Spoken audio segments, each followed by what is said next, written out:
Assalamualaikum warahmatullahi wabarakatuh. Perkenalkan, nama saya Elsa Ramadhania dengan NPM 24510101009. Pada kesempatan kali ini saya akan mempresentasikan materi tentang pemikiran ekonomi Islam dari abad ke-1 sampai abad ke-15 Hijriah. Yuk kita mulai dari abad pertama. Abad ke-1 Hijriah, Umar bin Khattab Khalifatur Rasyidin. Pada masa Khalifah Umar bin Khattab, berdirilah Baitul Mal, lembaga keuangan Islam pertama. Beliau juga mengatur zakat dan pajak secara adil, serta memberikan gaji kepada pegawai negara. Inilah dasar dari sistem keuangan Islam.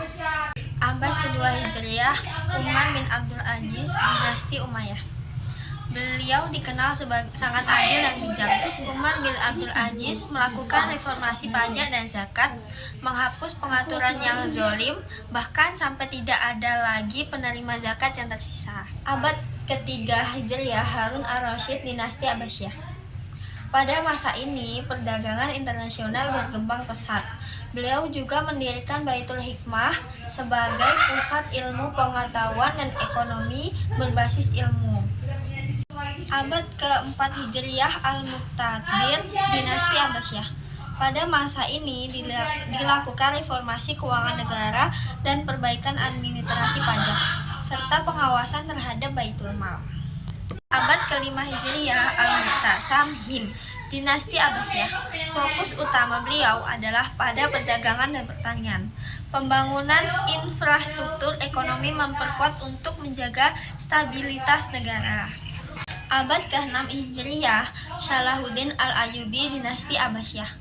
Salahuddin memperlakukan pajak secara adil, memperkuat sektor pertanian dan perdagangan, serta meningkatkan kesejahteraan sosial rakyatnya. Abad ke-7 Hijriah, Al-Malik, dinasti Abbasiyah. Beliau melakukan reformasi agraria, membantu para petani miskin dan memperluas perdagangan dalam negeri. Abad ke-8 Hijriah, Sultan Baibars, dinasti Mamluk.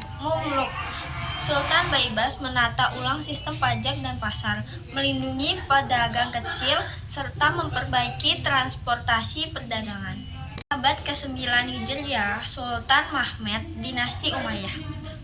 Pada masa beliau, perdagangan global berkembang, sistem bea cukai berbasis syariah diterapkan dan ekonomi Islam diperkuat.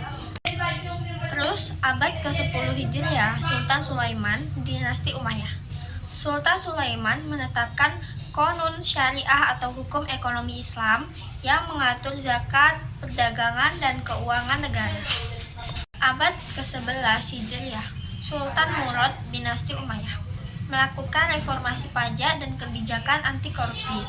Beliau juga memperketat disiplin fiskal dan memperkuat perekonomian pemerintahan. Abad ke-12 Hijriah, Sultan Ahmed, dinasti Umayyah, fokus pada pengembangan industri lokal dan peningkatan kesejahteraan rakyat melalui ekonomi berbasis syariah.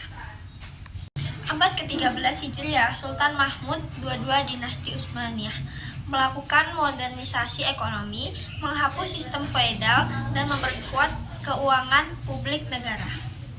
Ke-14 Hijriah, Sultan Abdul Hamid, dinasti Utsmaniyah, mengembangkan infrastruktur ekonomi, mendirikan bank syariah, dan memperkuat ekonomi Islam di tingkat global.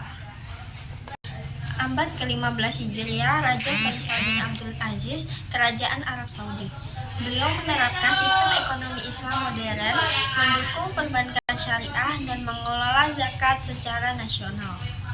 Nah, dari abad pertama hingga abad ke-15 Hijriah, kita bisa lihat bahwa pemikiran ekonomi Islam terus berkembang, mulai dari pengelolaan zakat, perdagangan, hingga sistem keuangan modern. Semua itu menunjukkan bahwa Islam sangat memperhatikan keadilan dan kesejahteraan ekonomi umat. Sekian dari saya, terima kasih. Wassalamualaikum warahmatullahi wabarakatuh.